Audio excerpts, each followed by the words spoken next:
Hello everyone, welcome to my YouTube channel. आज हम लोग पढ़ेंगे क्लास 5th यूनिट 1 का चैप्टर 1 आइसक्रीम मैन।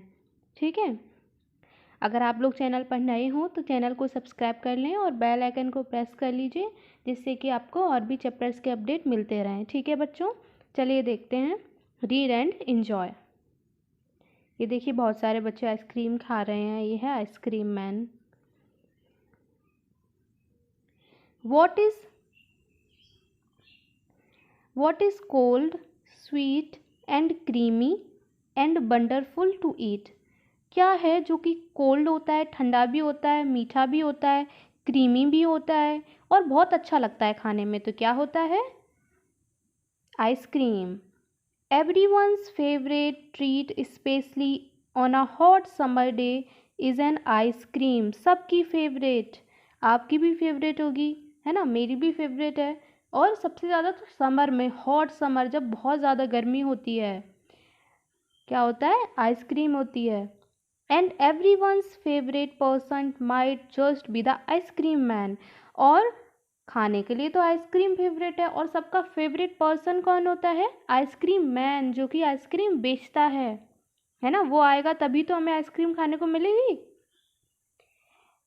अब देखिए, when summers is in the city and bricks a blaze of heat, the ice cream man with his little cart goes trundling down the street. क्या बोला जा रहा है? जब बहुत तेज़ गर्मी होती है शहर में, जब बहुत गर्मी होती है और ईंटें जो है ना, ब्रिक्स मतलब होता है ईंट, जिससे हमारा घर बना हुआ होता है, जो ईंट है ना, उसमें से गर्मी की ज्वाला निकल रही होती है ना? ब्लेज ऑफ हीट मतलब क्या होता है? गर्मी की ज्वाला, मतलब आग निकल रही होती है ना? ईंटों में से आग निकल रही होती है। The ice cream man with his little cart, cart मतलब होता है ठेला। जो आइसक्रीम मैन होता है वो अपने ठेले के साथ goes trundling down the street. Trundling down मतलब होता है नीचे की ओर लुढ़कना, है ना? ट्रंडलिंग डाउन, और स्ट्रीट मतलब गली। तभी आइसक्रीम मैन आता है अपने ठेले के साथ और गलियों में जाता है ना? क्या है फर्स्ट पैरा में? जब देखिए, जब गर्मी होती है शहर में और ईंटों में से आग निकल रही होती है, तभी आइसक्रीम मैन आता है अपने ठेले के साथ और गलियों में जाता है।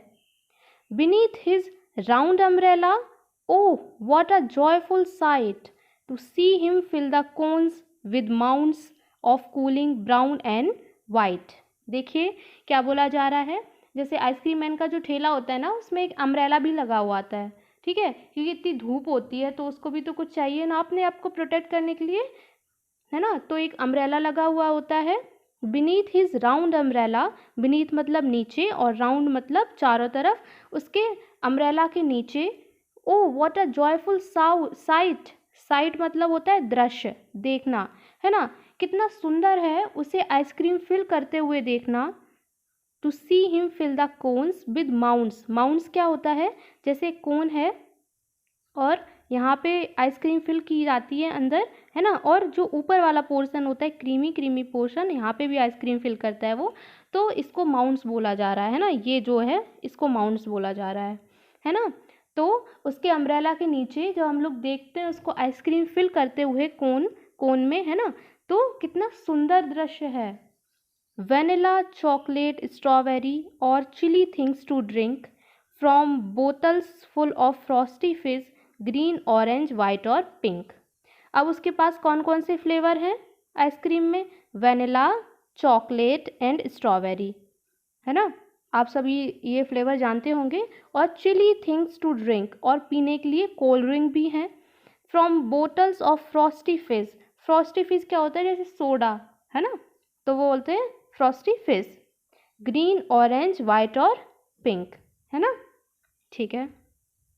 His cart might be a flower bed of roses and sweet peas, the way the children cluster round as thick as honey bees.